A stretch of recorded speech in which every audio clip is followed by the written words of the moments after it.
I just attended the United Nations Forum for Climate Change conference that was held in Belem, Brazil, called COP 30, and it took place from the 10th to the 22nd of November. Previously, a year ago, I had attended the Baku, Azerbaijan climate change conference called COP 29. And so I gained some experience from that conference. So going into Brazil, I had organized the organizations that I was interested in meeting, and even the kind of meetings that I was going to attend.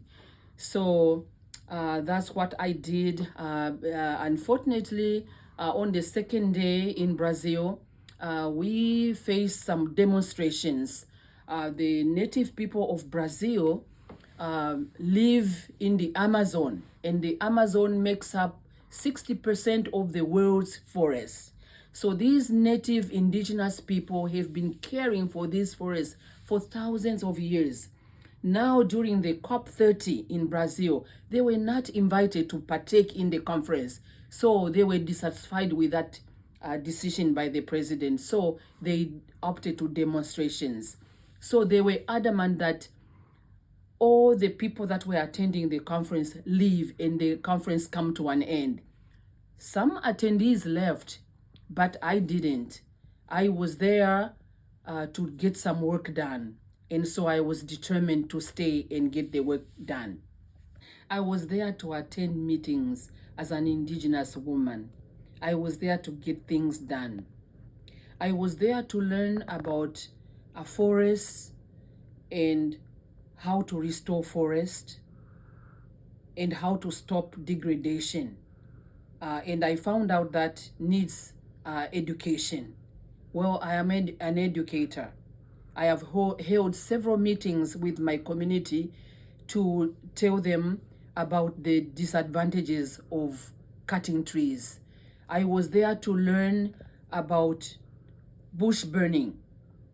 The bush burning causes a lot of destruction to the biodiversity. So in order to restore our forests, we have to stop the bushfires as well.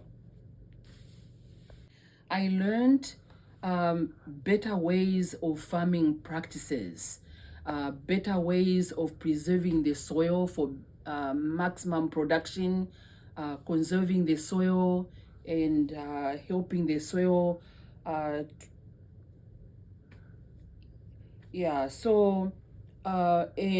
most of the attendees were steeped in study and analysis and other technical problems in carbon markets.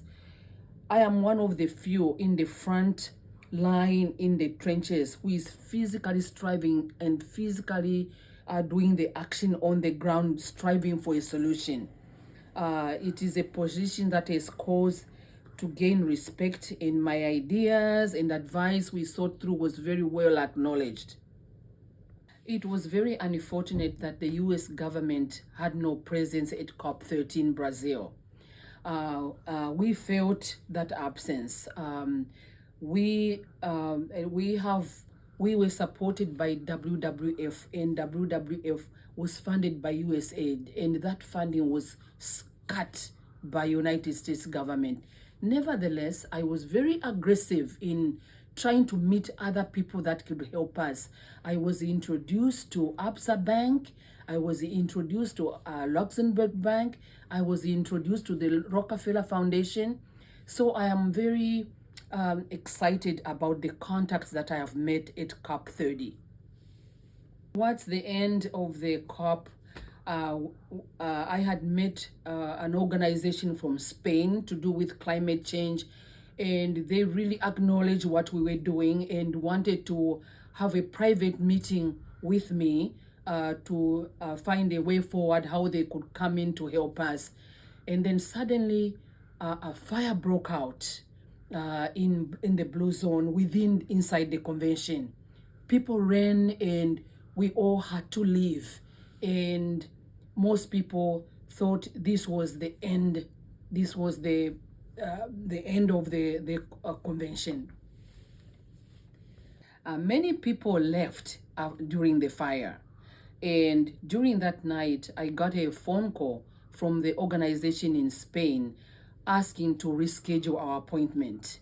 And I did follow up on the appointment, went back to the COP, and we had the meeting. And now it's for me to follow up on our previous meeting. Overall, the conference was very beneficial. My presence was very impactful. Organizations learned a lot from me, and I learned a lot from them. And I feel now it's up to me to follow up and to really continue with our projects, projects that are so meaningful to us, to the environment we live in, to combat the climate change that we face every day.